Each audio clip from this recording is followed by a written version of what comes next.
La saison des pluies complique l'entretien des parcs à bétail de Bamako, entraînant des maladies chez les animaux et une réduction de la clientèle. Pour y faire face, les éleveurs adoptent diverses techniques de maintien. Les détails en fin d'édition. Elle est désignée dès la cérémonie de partage du kola, une des formes les plus répandues dans la capitale malienne. Nous parlons de la marraine ou Djalatigui. Cette figure joue un rôle de tutrice supervisant les activités liées à la célébration du mariage. Merci de votre constante fidélité. Mesdames et messieurs, bonsoir, bienvenue dans cette édition.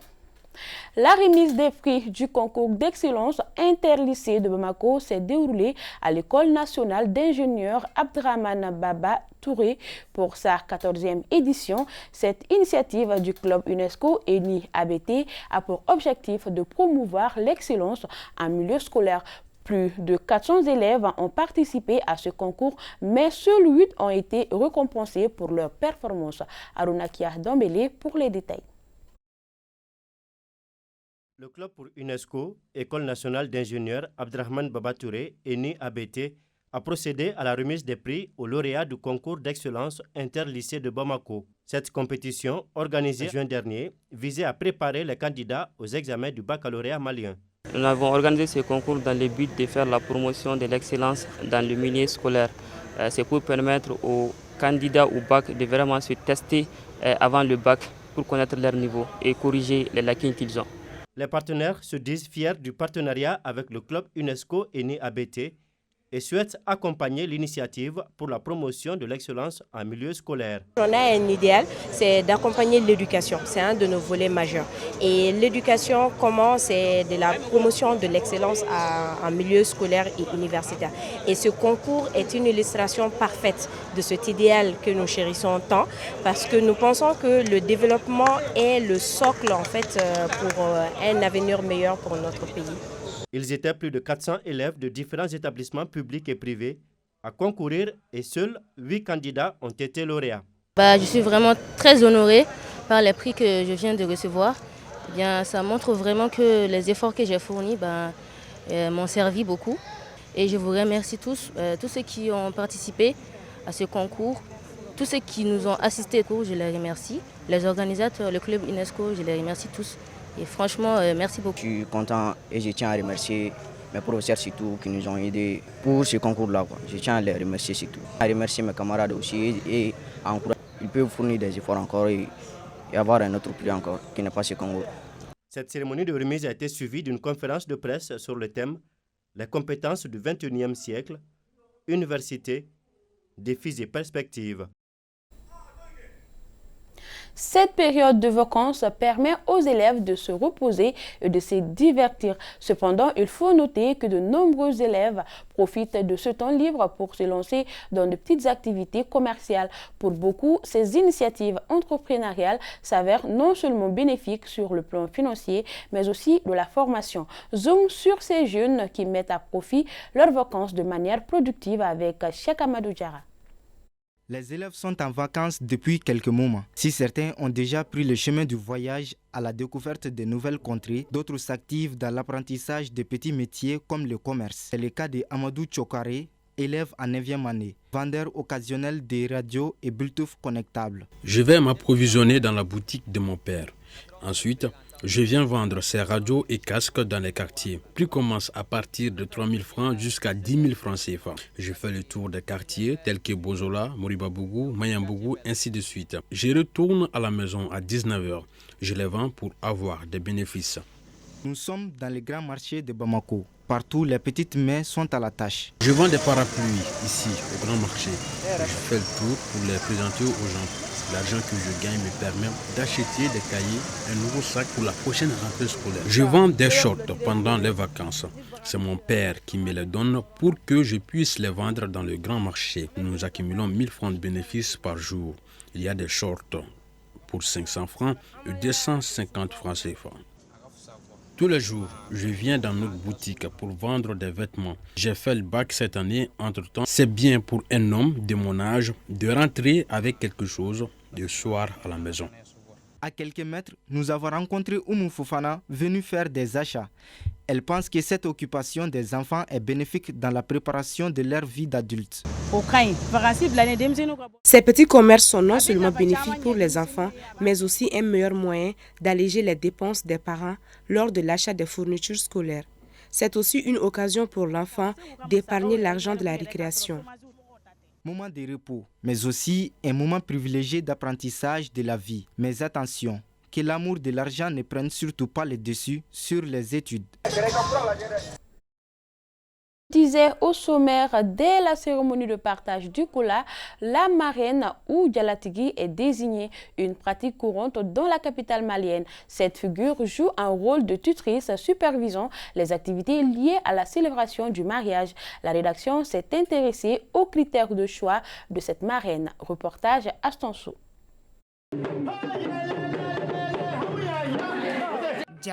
Délégation de la responsabilité morale du mariage.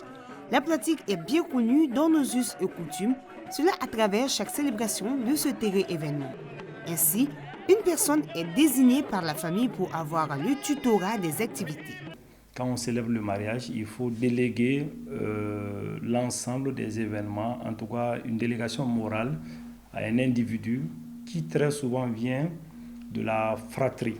C'est-à-dire que c'était lié au fait que la personne vient du réseau parental, donc ce n'est pas une question d'argent, ça permet de maintenir les liens de société, de tisser ou de raffermir davantage le lien qu'on a avec telle tante qui est éloignée ou tel tonton qui est éloigné. Justement, le choix de la marraine repose sur certains critères selon la configuration de chaque famille. Et ces critères sont entre autres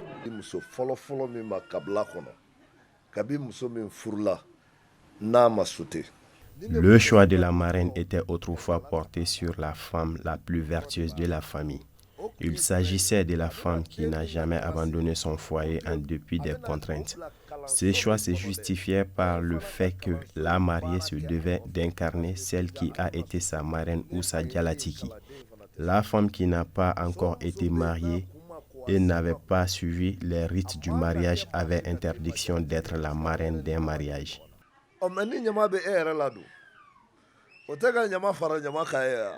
Bien que la sélection doit être faite sur des bases jugées fédératrices, force est de constater qu'une évolution est en train d'opérer dans le choix. Une évolution qui n'est pas sans conséquence à en juger certaines personnes, d'autant plus qu'elle divise au lieu de consolider les liens. Il est clair que le choix de la marraine a évolué. Il fut un temps où c'était par mérite qu'on attribuait les djala et surtout pour consolider les liens. Actuellement, ce n'est plus le cas.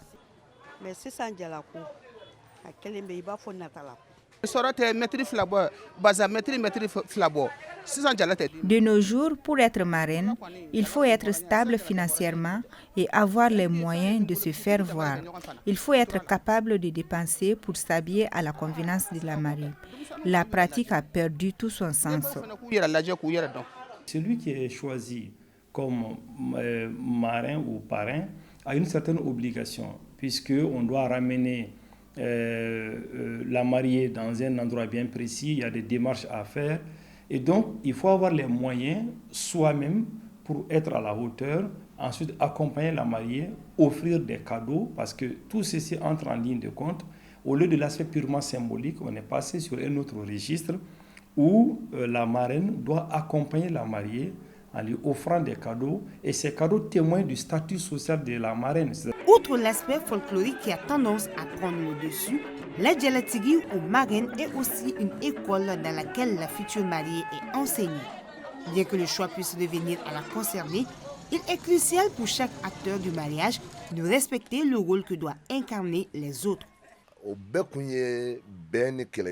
Il est vrai que pour un mariage, nous pouvons avoir deux marraines, l'une représentant le côté paternel et l'autre la famille maternelle.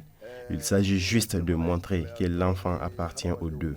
Toutefois, il est crucial que nous retournions à nos valeurs d'autrefois. C'est le seul moyen pour éviter tous les désagréments que cela peut causer au mariage. Adossant quelquefois le rôle de médiatrice entre le jeune couple, certaines marraines ou Djalatigi s'incarnent brillamment dans la réussite du mariage concerné. C'est d'ailleurs pourquoi certains couples les gratifient en leur faisant homonyme de leur enfant, gage de reconnaissance. La saison des pluies est synonyme de calvaire dans les parcs à bétail de Bamako. En effet, après chaque pluie, l'entretien de ces endroits devient extrêmement difficile. Entre maladies des animaux et réduction considérable de la clientèle, les retombées sont sévères. Face à ces défis, les éleveurs ont adopté plusieurs techniques pour maintenir les lieux en bon état. Hawa Kamara. Un véritable champ de boue. Voilà à quoi ressemblent les marchés à bétail de Bamako, à l'image de celui du site des déplacés de Faladjé. En cette saison de pluie, le calvaire est à son paroxysme. Ici, les éleveurs ont adopté plusieurs techniques pour entretenir les lieux. Pendant la saison pluvieuse, nous achetons du sable et du gravier à 20 000 francs CFA le chargement, que nous étalons par terre après chaque pluie. C'est ce qui nous permet de nous protéger nous-mêmes et nos animaux. Cette saison joue beaucoup sur nos revenus parce que beaucoup de nos clients, de peur de rentrer dans la boue, nous demandent de nous déplacer avec les animaux.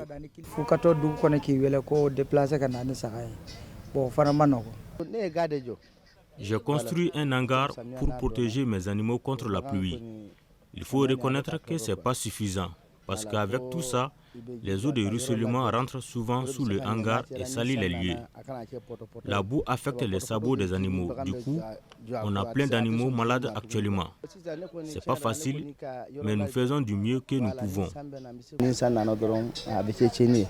Ailleurs dans la ville, d'autres éleveurs semblent avoir trouvé des solutions qui, selon eux, sont plus adaptées au contexte. Après chaque pluie, ils se déplacent momentanément avec leur bétail. Nous sommes installés dans les quartiers à côté, mais après la pluie, nous sommes obligés de venir au bord de la route goudronnée avec nos animaux pour qu'ils puissent se vite sécher et qu'ils n'attrapent pas froid. Leurs sabots aussi sont ainsi protégés de la boue. Leur enclos séchera probablement avant la fin de la journée. Chaque métier ayant ses réalités, ces éleveurs trouvent que cette période est certes difficile, mais passagère.